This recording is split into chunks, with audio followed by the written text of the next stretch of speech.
Eu dividi esse trecho em 3 partes. Eu disse que esse trecho começa a falar sobre a vida fora do jardim, e nós nomeamos as 3 partes, colocamos nomes nas 3 partes. Eu disse que o primeiro nome, a primeira parte se chama Deus provê, e essa parte abrange os versículos 1 e 2, e os irmãos acompanharam, eu expliquei os versículos 1 e 2, Deus provê, e os irmãos que anotaram ou ouviram e ouvirão depois, lembram a que se refere essa provisão de Deus, não dá para explicar de novo agora. A segunda parte do texto que estamos estudando abrange os versículos 3 a 5, e a essa parte nós demos o nome de Deus exige, e eu fiz a exposição aí dos 3 versículos, 3, 4 e 5, mostrando aí o que Deus exige. E não pude terminar o sermão, e hoje então nós vamos falar sobre a última parte. A última parte é Deus admoesta. E essa parte, com esse título, o título Deus admoesta, ela é baseada nos versículos 6 e 7 apenas. Então hoje eu vou falar somente sobre os versículos 6 e 7. É a parte em que Deus fala com Caim. Os irmãos se lembram da história, leram a história há pouco. Caim estava irritado porque a sua oferta não foi aceita. Nós tentamos descobrir as razões disso na pregação anterior, mas o fato é que agora aparece aqui o retrato de Caim sendo repreendido, sendo admoestado pelo Senhor. Então observem, porque eu quero, para facilitar o entendimento dessa pequena porção dos versículos 6 e 7, eu quero apontar realidades acerca da admoestação de Deus. E isso é importante porque Deus ainda admoesta hoje. Então é importante nós sabermos como Deus age quando Ele admoesta alguém. Porque pode ser que Deus esteja admoestando você. Pode ser que Deus comece a admoestar você. O mesmo Deus, aqui de Gênesis 4, é o Deus de hoje. E o Deus de Gênesis 4 que falou a Caim é o Deus que nos fala ainda hoje. Ele é um Deus vivo, Ele não muda, e Ele fala. Ele pode usar veículos diferentes para se comunicar. Naqueles tempos não havia a Escritura Sagrada. Não havia o ministério, a atuação da homilia, da pregação. Não havia a atuação, como alguns chamam hoje, de atuação profética, da exposição da palavra. Essas coisas não existiam. Então Deus, nas diversas dispensações ao longo dos quais a história da redenção vai se desdobrando, Ele fala de maneiras diferentes. O autor de Hebreus diz isso: havendo Deus outrora falado muitas vezes e de muitas maneiras aos pais, e ele fala pelos profetas, ele falou entre as maneiras que Deus usou para falar, e diz nos últimos dias nos falou pelo Filho. Foi uma outra maneira como Deus falou também. E nós vemos aqui Deus falando diretamente com Caim. O fato é que Deus falou no passado de diversas maneiras, e ainda hoje Ele fala também de acordo com os modelos e as formas, os instrumentos que Ele próprio criou. E o que Deus diz a Caim? Ele diz: por que andas irado e por que descaiu o teu semblante? É o que Deus diz a Caim. Deus faz uma pergunta a Caim. E quando Deus faz essa pergunta a Caim, Deus não está procurando informações. Porque Deus é onisciente, Ele sabe todas as coisas. Deus não pergunta para se informar. É semelhante àquela pergunta que Deus fez no jardim: Adão, onde estás? Quem te fez saber que estavas nu? Deus não está procurando informações. O que Ele está procurando é uma confissão. Deus faz essas perguntas em Gênesis, e nós vemos isso novamente aqui, não para obter informações acerca de coisas que Ele não conhecia, mas sim para obter confissões. Adão, onde estás? Deus queria uma confissão dele. Quem te fez saber que estavas nu? Deus queria uma confissão dele. E aquele que era uma confissão de Caim também. Por que descaiu, por que andas irado e por que descaiu o teu semblante? E aqui nós vemos, quando Deus admoesta o homem. Deus admoesta o homem quando o homem está insatisfeito. Caim estava com raiva e estava com o semblante caído. Havia uma nuvem no seu rosto. Ele andava de rosto fechado, de cara feia, facilmente irritado. Ninguém podia olhar para ele. Se alguém desse bom dia, ele responderia: bom dia para você. E para mim não. É que não tinha muita gente para ele conversar.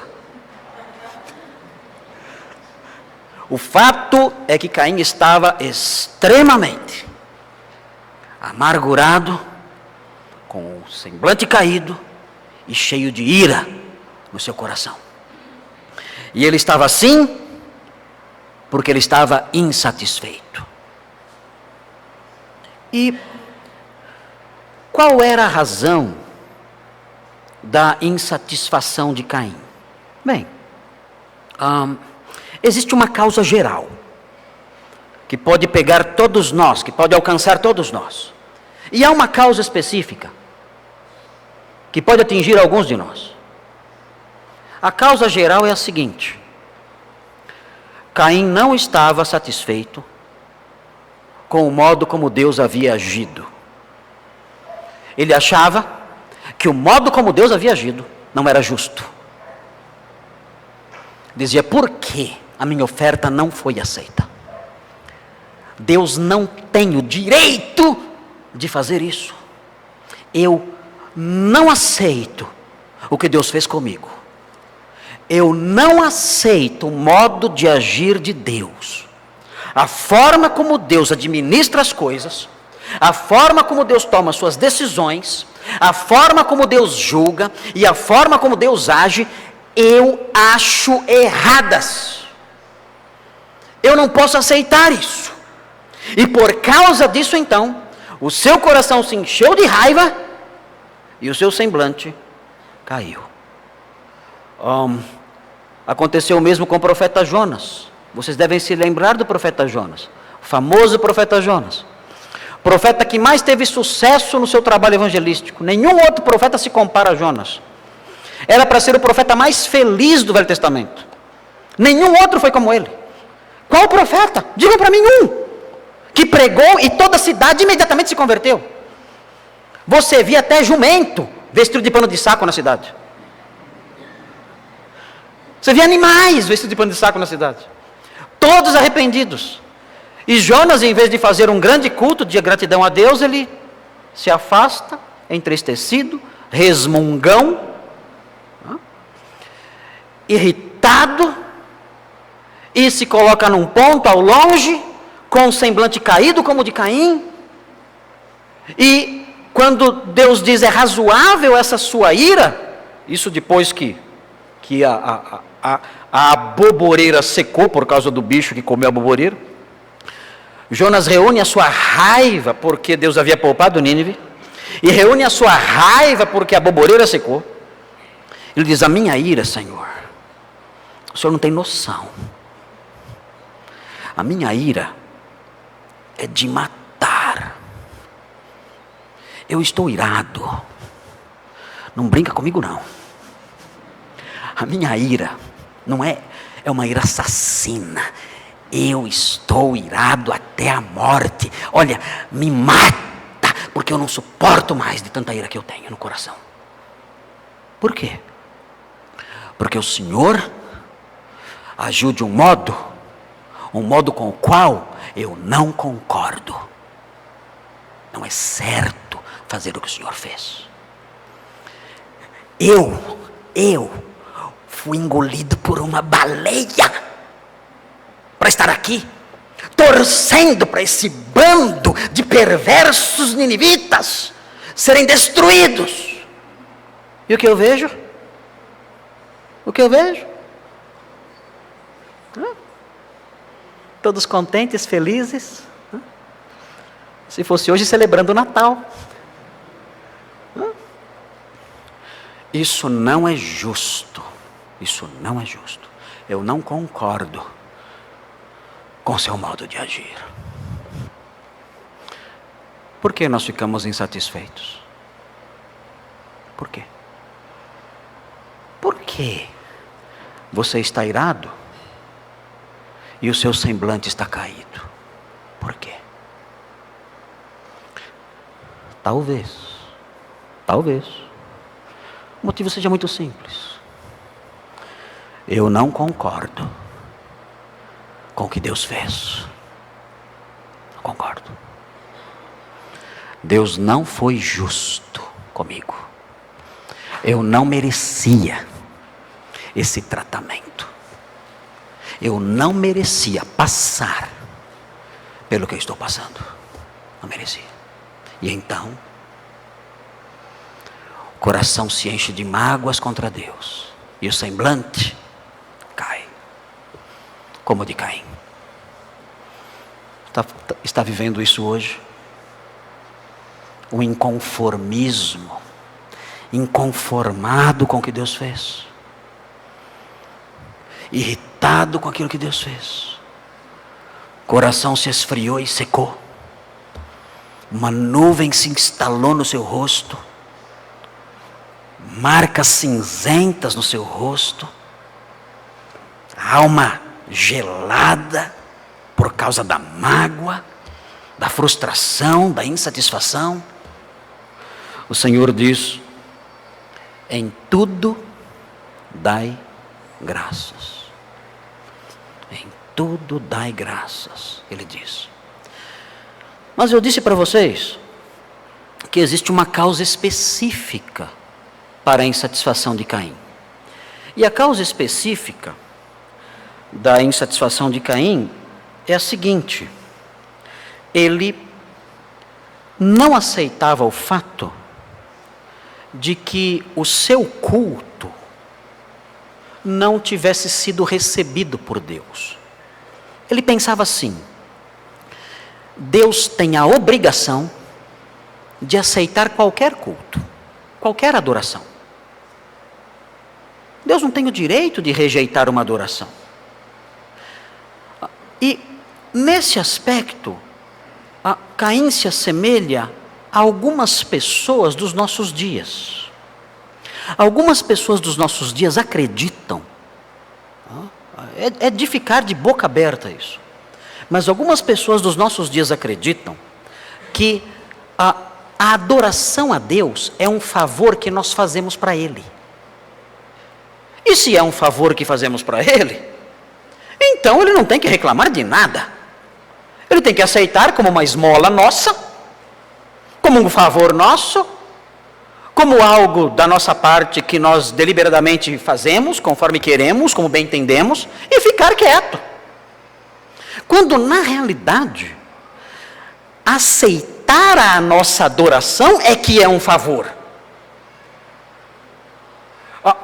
O fato de Deus aceitar o nosso culto é que é um favor. Deus não precisa da nossa adoração. Deus não precisa do nosso culto. Deus não precisa de nada de nós.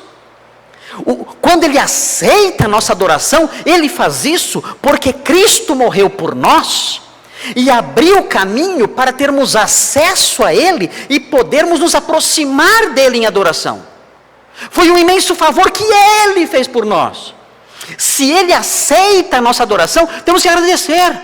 Senhor, obrigado, porque a minha adoração por meio de Cristo Jesus é aceitável ao Senhor.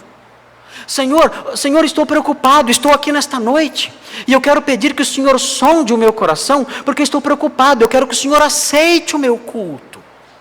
E eu sei que o Senhor não aceita o culto de quem tem as mãos sujas de pecado. Perdoa os meus pecados. Me ajuda, coloca sinceridade no meu coração, coloca uma disposição sincera na minha alma, porque eu quero que o Senhor aceite, eu quero que o Senhor faça o favor Eu quero que o Senhor derrame sobre mim a sua graça, de tal maneira que o Senhor aceite a minha adoração, por favor. Porque se o Senhor não aceitar a minha adoração, tudo isso vai ser apenas um ato mecânico e sem valor nenhum. Mas muitas pessoas nos nossos dias não entendem assim. Elas acham que Deus tem que aceitar qualquer tipo de adoração, e que todos os tipos de adoração são aceitáveis e justos. Todos. Nós não podemos chegar para alguém com a Bíblia em punho e dizer: à luz da Bíblia, Deus não aceita a sua adoração. À luz da Bíblia, esse tipo de adoração que você presta a Deus, Ele não aceita. Isso é abominável para Ele. Isso causa nojo nele. Se você diz isso para alguém hoje em dia, para algumas pessoas hoje em dia, elas vão ficar extremamente irritadas com você. E vão atacar você. E vão dizer que você é preconceituoso. Que você não tem um discurso politicamente correto. Que você deve ser mais tolerante e flexível. E ter a mente mais aberta. Porque Deus é um Deus de paz. E Ele aceita então todas as formas de adoração, todos os cultos. Os irmãos devem pensar, mas em que isso pode dar? Eu vou apontar para os irmãos aqui um dos resultados disso.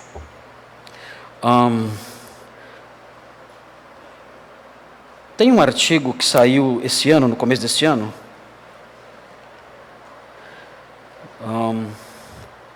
numa revista chamada Gospel Prime. Tudo é gospel hoje em dia, então, é Gospel Prime. É mais, parece que é uma linguagem mais sofisticada, né? Então, a gente fala evangelho, ninguém gosta, tem que ser Gospel Prime. Okay. Mas vejam aqui o que diz esse artigo da revista Gospel Prime no começo deste ano. Diz assim: pastores fazem orações em nome de Alá contra a islamofobia. Eu já disse aqui, o mundo está matando cristão morrendo que nem barata por aí afora, né? Sendo mortos, queimados, vivos e esmagados, e igrejas invadidas, e sendo degolados, queimados, enfim, né? Mas o mundo está preocupado com a islamofobia, né? Você nem sabe, o número é tão pequeno de muçulmanos mortos por causa dessa suposta islamofobia. A gente nunca ouviu falar disso. Bom, enfim, fizeram um culto, os pastores, uma bênção, fizeram um culto em nome de Alá, contra a islamofobia. E aí diz assim: a Igreja Presbiteriana dos Estados Unidos, não é a IPB, não é a mesma denominação que temos no Brasil, é uma outra igreja presbiteriana. Igreja Presbiteriana dos Estados Unidos fez orações a Alá durante a reunião da Assembleia Geral da denominação, realizada na semana passada, da perspectiva do artigo. E a oração assim: Alá nos abençoe, e abençoe nossas famílias, e abençoe nosso Senhor. Nos guie no caminho reto de todos os profetas, Abraão, Ismael, Isaque, Moisés, Jesus e Maomé. Estas palavras foram repetidas diante da congregação durante o encontro nacional que reuniu líderes presbiterianos em Portland, em Oregon.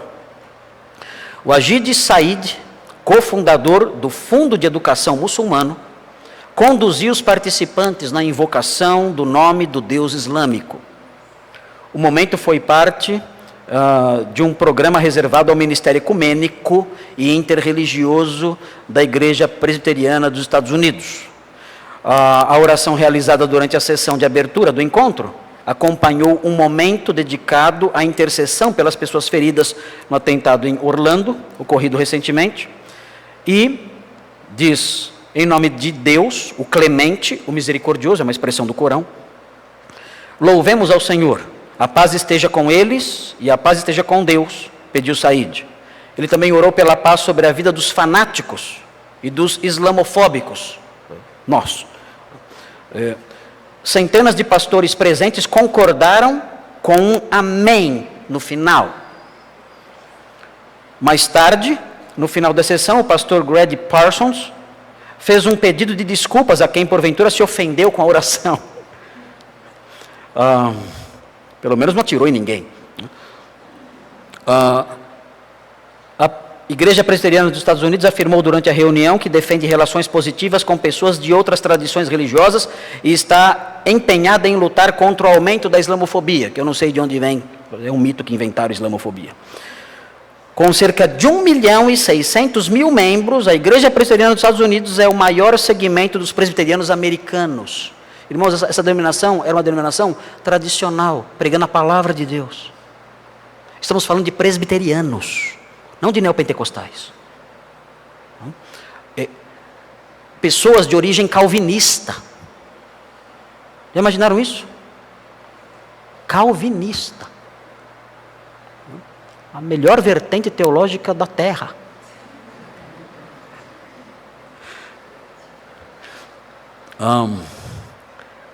Pautada pela teologia liberal, desde 2011 ela ordena pastores homossexuais. No ano passado, anunciou o primeiro caso de ordenação de 2 lésbicas que vivem maritalmente, elas foram ordenadas como pastoras. Então, aqui está. Uma bênção, hein? Quanto amor e compreensão e tolerância. E o artigo continua falando sobre isso. O que está por trás disso? O que está por trás disso é o pensamento de Caim. Deus aceita tudo. Tem que aceitar tudo. Quando nós olhamos o texto inteiro, os versículos anteriores, o texto diz, parece haver um contraste no versículo 4, parece que Caim trouxe algo inferior, talvez o versículo 4 dê isso a entender, e se esse foi o caso dele ter trazido uma oferta inferior, o que parece sugerir o versículo 4, pelo contraste que está presente aqui, Deus não aceitou por causa disso. A sua oferta não se ajusta àquilo que eu exijo, além de outras razões. E isso deixou Caim irritado. Dizia, o padrão tem que ser o meu padrão, Senhor. É o que eu acho que deve ser aceito. E essas pessoas do artigo que eu li pensam assim também. Deus tem que aceitar tudo. E se você disser, se você for uma boca que pronuncia a voz de Deus, essas pessoas dizendo, Deus não aceita isso, o semblante dessas pessoas vai cair e elas vão se irar. Diga para um muçulmano que o Deus verdadeiro não aceita o culto dele. E você vai ver o que acontece. Diga e corra. Certifique-se de que ele não esteja armado. Diga e corra. Não precisa procurar um muçulmano. Diga para um católico romano, pessoas mais próximas da nossa realidade. Diga para ele, olha, Deus não aceita o culto a ele mesclado com a adoração de santos, de Maria e da hóstia. Diga isso a ele. E veja o que acontece. Diga isso com serenidade, não ataque, você não pode brigar. Mas diga. Diga, olha, esse culto que você presta a Deus com toda sinceridade, você vai lá e realiza esses atos de adoração. Você adorando a Deus com essas mesclas todas de Maria, a veneração da hóstia, dos santos, Deus não aceita nada disso. E veja o que acontece. Ira, semblante caído. Diga para um sem igreja, hoje em dia os sem igreja estão se organizando, vai ser uma grande igreja do sem igreja. Estão formando a denominação, dos que não têm denominação, estão se organizando, vai ser a grande igreja dos sem igreja. Aí vai ter o grupo rebelde também que vai sair, os contra sem igreja, que vai ser um fuá lascado, não sei o que vai virar isso aí. Mas enfim, diga para eles, olha, Deus não aceita uma adoração exclusivamente individual. Deus exige na sua palavra uma adoração coletiva. Dentro de uma igreja organizada nos padrões que o apóstolo Paulo estabelece nas suas epístolas. Deus quer uma adoração assim.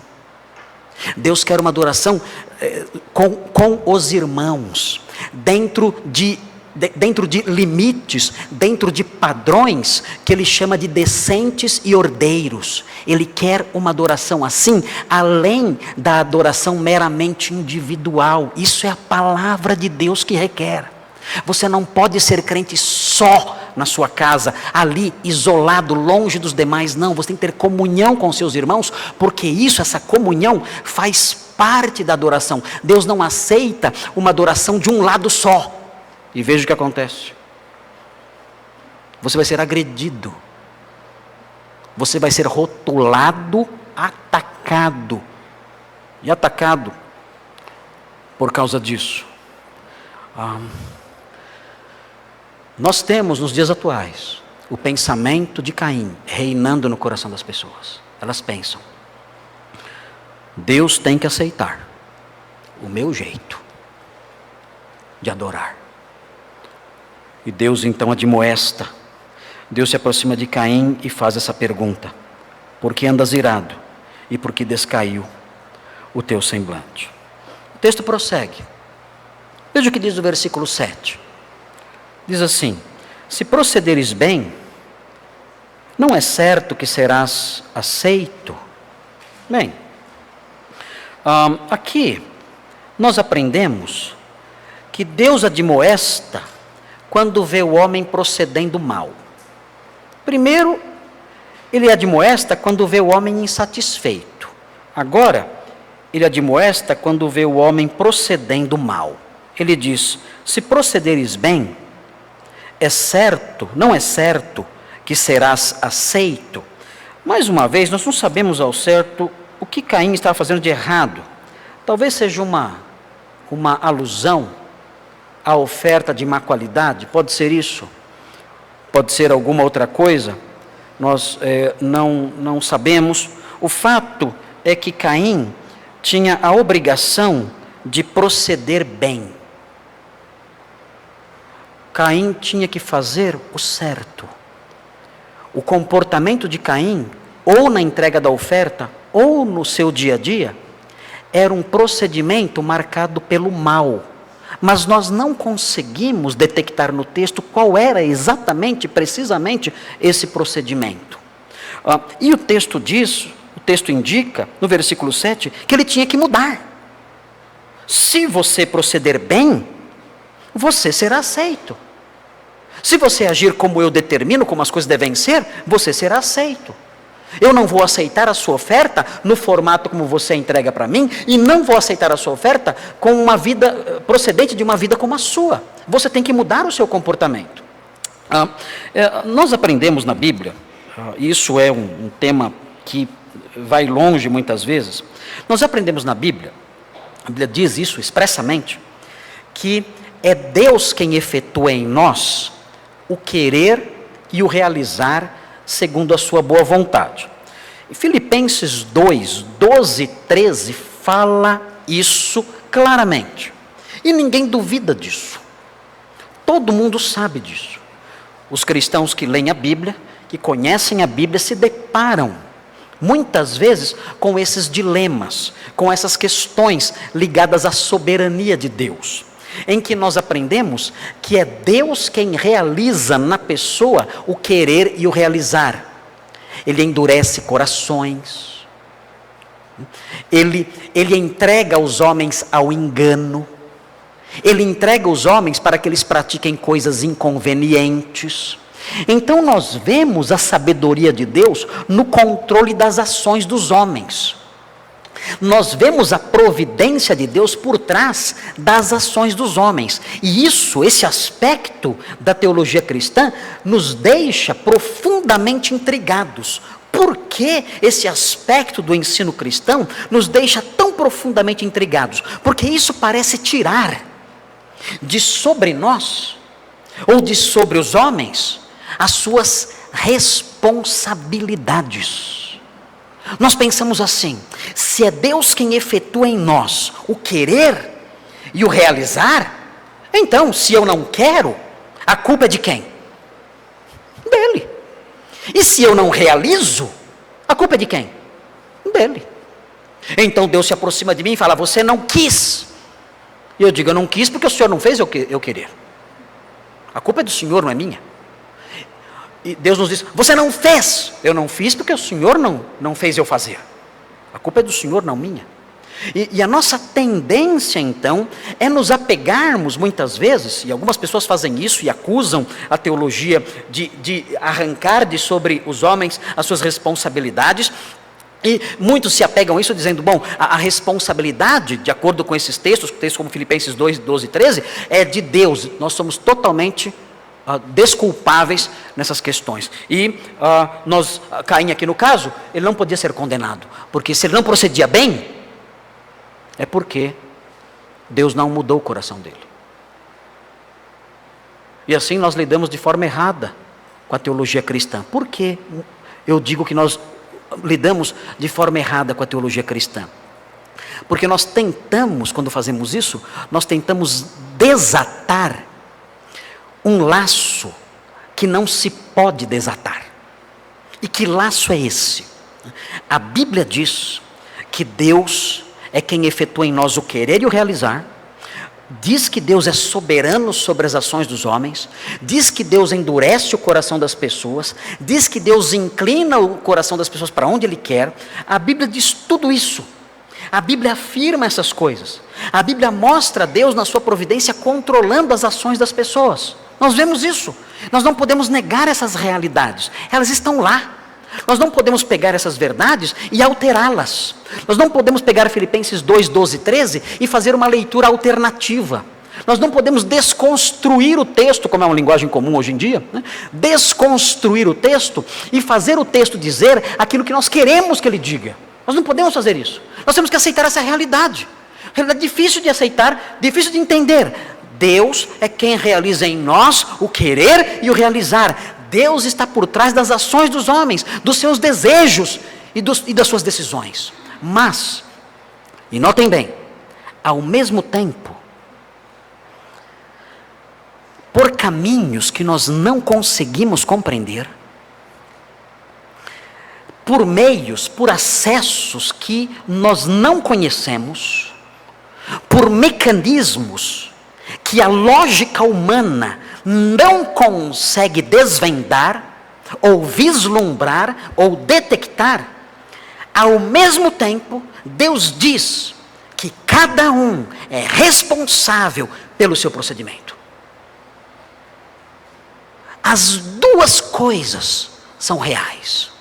O problema é que na nossa finitude, na nossa incapacidade, nós não conseguimos harmonizar as duas coisas. O texto que está diante de nós, o versículo 7, mostra claramente que Caim era absolutamente responsável pelo seu procedimento. Mais adiante, o Senhor vai dizer: o seu desejo será contra ti, a ti cumpre dominá-lo. Você tem total responsabilidade por aquilo que você faz. Você pode achar isso um absurdo, você pode dizer que isso não cabe na lógica humana, você pode chamar isso de uma contradição bíblica, chame isso do que quiser. A grande realidade é que nós não podemos alterar as verdades bíblicas, mesmo quando elas parecem contraditórias. Temos que aceitar as duas. Com qual das verdades bíblicas eu vou ficar? Qual das verdades bíblicas serão da minha preferência? As duas. Mas eu não sei harmonizá-las. Você não tem que harmonizá-las, você tem que aceitá-las como elas são. Quando o texto bíblico falar sobre a responsabilidade humana, é sobre isso que o pastor vai falar. E quando o texto bíblico falar sobre a soberania divina, é sobre isso que o pastor vai falar. Nós não podemos mudar essas coisas. Não podemos mudar o texto. Que Caim não era responsável, porque Filipenses não. Nós não podemos mudar a realidade. Caim era plenamente responsável por aquilo que ele fazia. Assim como nós, eu e você, responderemos por cada um dos nossos atos diante de Deus.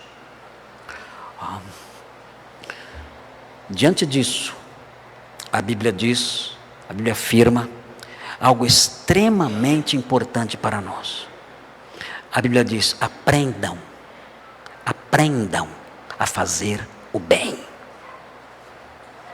Aprendam a fazer o bem.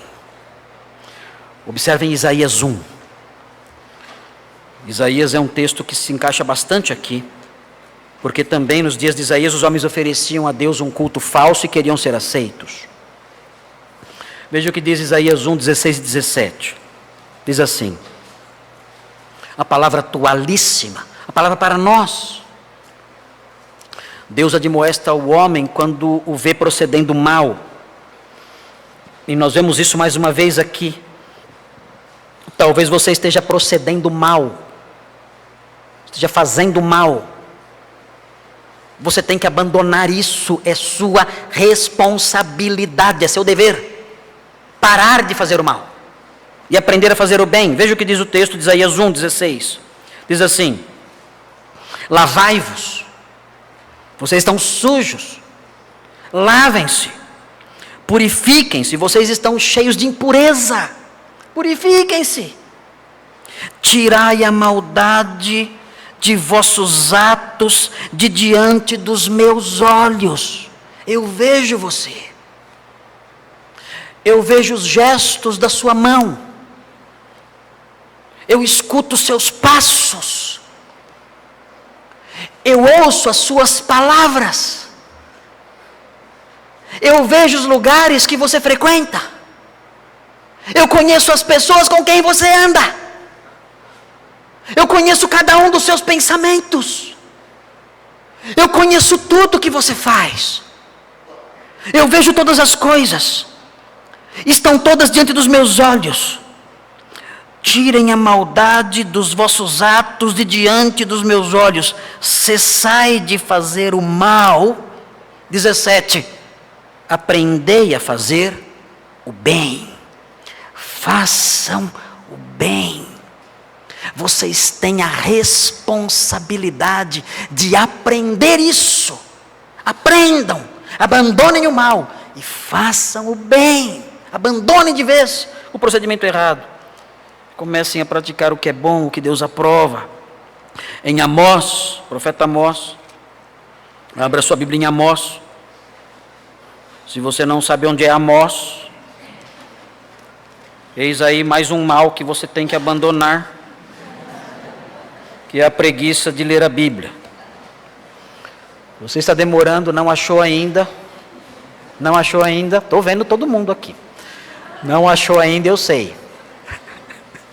Está sendo filmado lá de trás. Estão pegando todo mundo. Tem gente fingindo que achou. Amós 5,14, veja o que diz o texto. Amós 5,14, não vale Bíblia eletrônica, que você digita lá, aparece. Né? Amós 5,14 diz assim, veja o que o texto diz.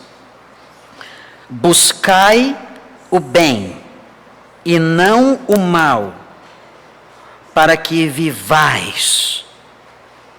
E assim o Senhor, o Deus dos exércitos, estará convosco. Isso é lindo demais. Vejam a responsabilidade humana aqui. Buscai o bem. Nós sabemos o que é o bem. Nós sabemos quais são os maus caminhos que temos que abandonar. Nós podemos enumerar várias formas de procedimento errado, mas eu não preciso fazer isso agora. Você pode enumerá-las, você pode olhar para a sua vida e ver coisas que são erradas. Eu, neste momento, estou pensando em coisas erradas que eu faço. Eu, neste momento, estou aqui na minha mente, estão passando algumas coisas. Essa pregação está me atingindo, está sendo um bumerangue, eu estou jogando e está voltando. Eu jogo, ela volta e me acerta. Por isso eu vou pregar rápido hoje. Mas a grande realidade é essa. Nós podemos fazer a nossa lista. Nós podemos ver a nossa lista. Ela está diante de nós agora. E o Senhor então nos diz: buscai o bem e não o mal, para que vivais. Abandonem o mal que vocês praticam. E busquem o bem, para que vivam. E então o Senhor dos exércitos estará convosco. É sua responsabilidade, é seu dever, e Deus nos admoesta. Ele está nos admoestando agora. Seu semblante está caído, seu coração cheio de ira. Talvez o Senhor Deus esteja dizendo: por quê você está assim?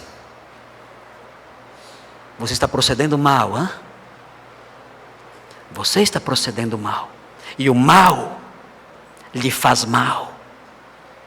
O mal lhe faz mal. Por isso você está aí com o coração pesado, amargurado. Por isso essa nuvem escura dentro de você. Aprenda a fazer o bem, e eu estarei com você.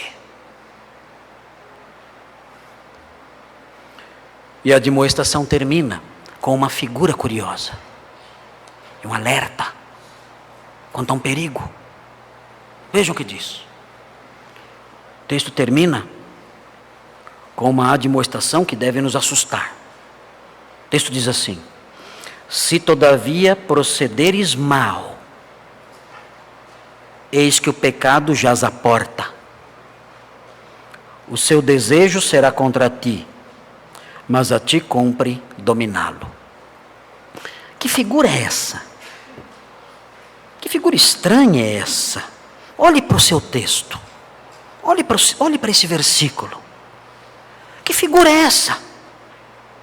Que imagem é essa? O texto diz: o pecado jaz à porta. Eu diria aqui, a partir desse versículo, que Deus admoesta o homem quando o vê em perigo por causa do pecado. Deus admoesta o homem quando o vê em perigo por causa do pecado. Ele admoesta o homem quando vê o homem procedendo mal, como nós falamos.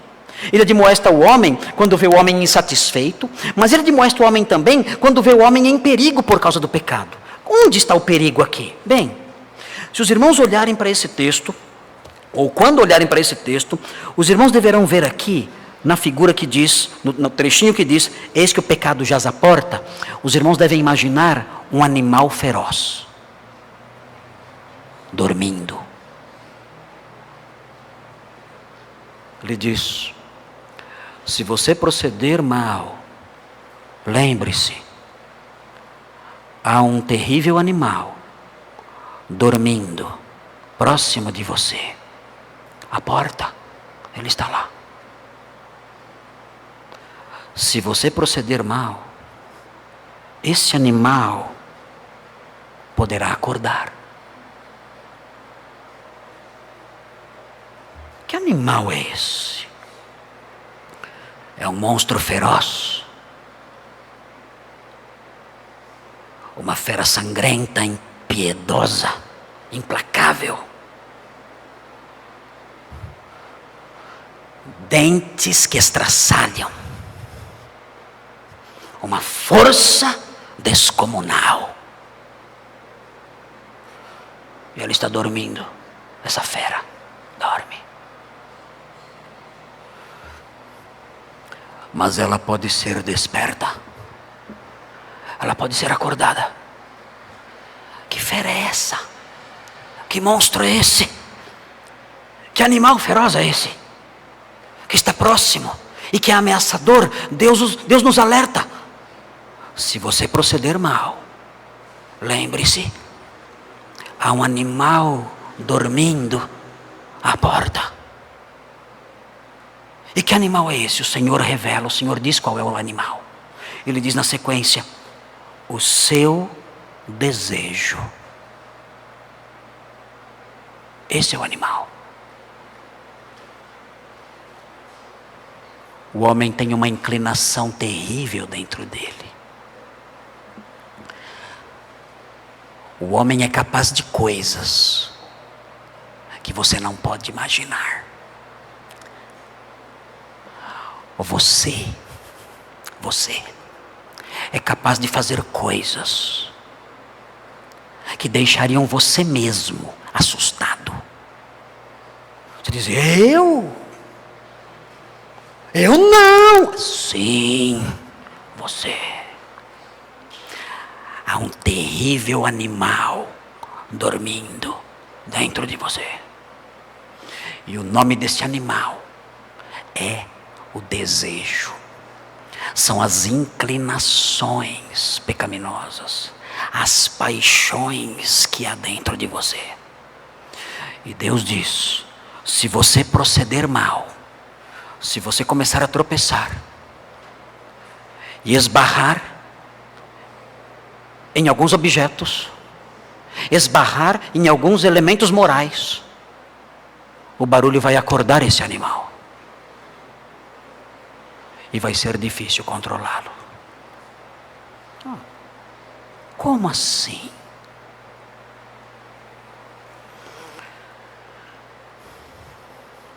O homem solitário,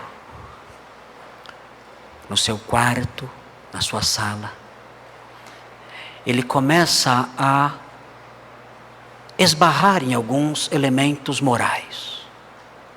Ele começa a ver cenas pornográficas.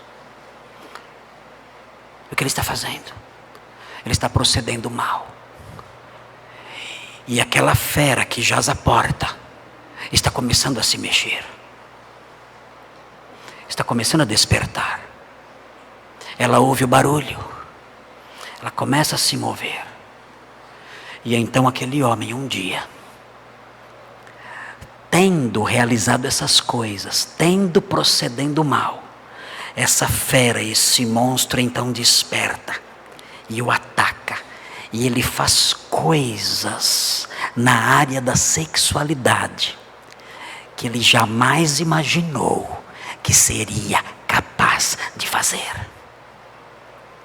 Ele cai em terríveis adultérios. Ele passa a praticar promiscuidades com as quais ele sequer sonhou um dia. Por quê?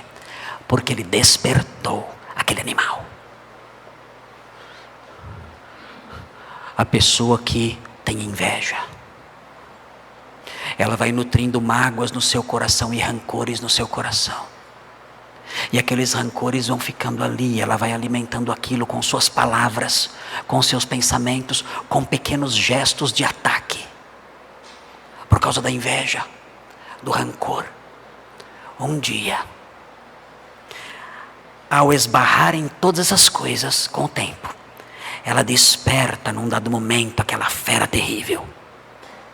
E ela mata uma pessoa. Ela pensa: eu jamais imaginei que seria capaz de fazer isso. Mas ela procedeu mal e despertou um terrível animal. O homem que cobiça, o homem que guarda no seu coração um desejo muito grande pelas coisas materiais e cobiça o tempo todo, e o tempo todo só pensa em coisas materiais. Um dia ele desperta essa fera terrível e não consegue dominá-la. E ele então furta, ele então rouba, ele então realiza coisas que ele jamais imaginou que iria imaginar, que iria praticar. Desculpe. Nós não podemos brincar com o pecado. E o Senhor então admoesta o homem que procede mal, mostrando o perigo. Ele diz: se você proceder mal, existe um terrível animal, uma terrível fera à porta, e ela vai despertar. E o seu dever será controlar essa fera. O que aconteceu com Caim? Vocês conhecem o resto da história? Em que se transformou a sua inveja? Em que se transformou? Em que se transformou o seu ciúme? O seu inconformismo teológico? Em que se transformou? Ele matou o seu irmão. Algo que talvez ele nunca, jamais pensou ser capaz de fazer. E todos nós podemos chegar nisso. Todos. Nós todos podemos chegar a fazer coisas que jamais imaginamos que seríamos capazes de fazer. Por isso, queridos, Deus hoje nos admoesta. Não subestime a voz de Deus. Não subestime. Não diminua a importância das suas palavras tão antigas. Todos nós temos um coração idêntico ao coração de Caim. Todos nós somos descendentes do mesmo pai, Adão. Todos nós somos feitos à imagem e semelhança do nosso pai, Adão. Todos nós somos do mesmo barro, marcados pela mesma natureza pecaminosa. Todos nós temos o potencial de Caim. Todos, sem exceção. A palavra de Deus diz que os crentes têm uma vantagem. A palavra de Deus afirma em Gálatas 5, em Romanos 6, a palavra de Deus diz que quando alguém se converte ao Senhor, o Espírito Santo passa a habitar nessa pessoa. E o Espírito Santo ajuda a pessoa a dominar a fera.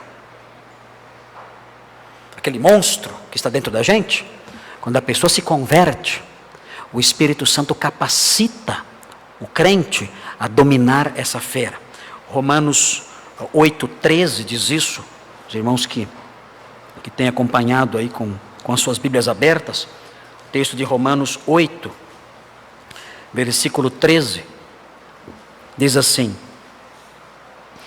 Romanos 8,13: porque se viverdes segundo a carne, caminhais para a morte. Carne é a natureza pecaminosa, a inclinação carnal, a inclinação natural. Mas se pelo Espírito, o Espírito que em nós habita, mortificardes os feitos do corpo, se vocês neutralizarem, enfraquecerem, anestesiarem as inclinações da carne, os feitos do corpo, certamente vivereis, diz o apóstolo Paulo. O apóstolo Paulo fala sobre esse assunto em Gálatas 5:24, não vamos ler agora. Em Romanos 6, versículo 6. Em Romanos 6, versículos 11 a 14. Todos esses textos apontam para essa realidade. O crente tem condições melhores de dominar esses desejos, porque o Espírito Santo habita nele. Mas a grande realidade é que, para crentes ou não crentes, essa admoestação de Deus perdura, procede, ecoa. Pare de fazer o mal e passe a fazer o bem. Porque se você continuar procedendo mal, você vai despertar essa fera terrível.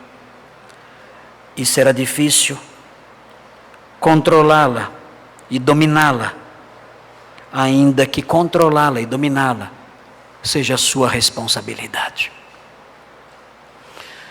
Amados, queridos, quais são os pecadinhos que você tem? Quais são? Podem ser coisas que já envelheceram em você, coisas antigas, coisas que se tornaram hábitos, que você considera normais. Quais são as coisas que há dentro de você, no seu coração, na sua mente, que Deus reprova? Por onde seus pensamentos caminham? Que territórios, que países Ele visita? Que reinos os seus pensamentos visitam? E as suas palavras? Há pureza nas suas palavras? O seu modo de falar é um modo de falar que edifica e que agrada a Deus? Como são os seus afetos? Quais são as coisas de que você gosta? As coisas que lhe dão prazer? Você tem prazer nas coisas de Deus? No culto de Deus? Na palavra de Deus? No andar com Deus? O Senhor é aquele que mata a sua sede e a sua fome? Ele é a música na qual você se deleita? Ele é a sua comida e a sua bebida? Ele é a brisa que refrigera a sua alma? É Ele quem faz o seu copo, a sua taça transbordar. Você se deleita nos pastos verdejantes dele, nas águas tranquilas a que ele conduz? Ou existem outras coisas? Ou existem outros procedimentos secretos, escondidos, antigos, feios, podres? Se procederes mal, a grande fera adormecida acordará. Vamos orar.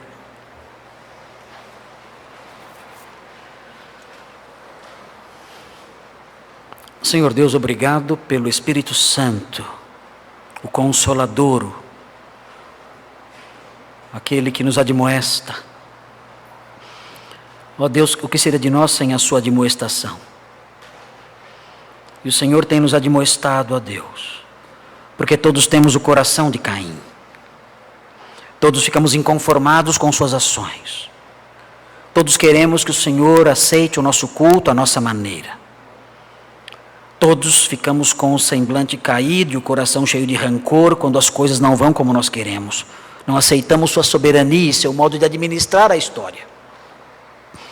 Todos nós procedemos mal muitas vezes, esquecendo que esses gestos fazem barulho e podem despertar a fera dos nossos desejos ruins.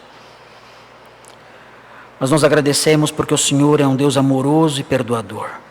E eu quero suplicar por cada um que está aqui agora, ó Deus, por mim e pelos meus irmãos aqui.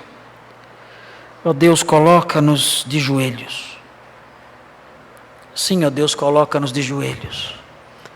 Porque sabemos que diante da sua admoestação, Caim fechou seus ouvidos e desgraçou a sua vida e dos seus queridos. Sabemos que também podemos tapar os ouvidos e continuar procedendo mal e desgraçar a nossa vida e a dos nossos queridos. Mas sabemos que há uma outra opção. Sabemos que temos o caminho de Abel. Ó Deus, e o caminho de Abel é trilhado de joelhos. É trilhado de joelhos porque é o caminho do arrependimento. É o caminho do desejo de ajustar a vida ao que o Senhor quer. Dá-nos a bênção, ó Deus, de hoje, diante dessa encruzilhada, seguirmos pelo caminho de Abel. É o caminho da rejeição, é verdade. É o caminho do martírio, é verdade. É o caminho em que somos traídos e odiados por nossos queridos. É o caminho que nos faz sangrar. Sim, sabemos. Mas é o caminho da vida. Porque Abel fundou uma cidade celeste. Ó Deus, ajuda-nos nesta noite, hoje, que de joelhos nos coloquemos diante do Senhor. Que nosso coração, genuflexo diante da sua presença, busque o seu perdão. Vivifica-nos, Senhor. Tira-nos da prisão em que nós mesmos nos trancamos. Tira-nos do calabouço úmido, tenebroso, do pecado que há tanto tempo se apegou a nós. Livra-nos desse calabouço triste, cinzento, escuro, úmido. Livra-nos disso. Conduz-nos, ó Deus, pelas trilhas do perdão. Faça com que nesta noite nos reconciliemos com o Senhor. Que renovemos nossos votos de fidelidade, de santidade, de busca da sua face. Que nos arrependamos e nos lavemos nesta noite por meio do sangue de Cristo. Que sejamos purificados e assim, ó Deus, sigamos pelo caminho dos teus servos, sigamos pelo caminho daqueles que são verdadeiros discípulos de Jesus. Livra-nos, ó Deus, do caminho de Caim. Pedimos essas bênçãos, em nome de Jesus. Amém.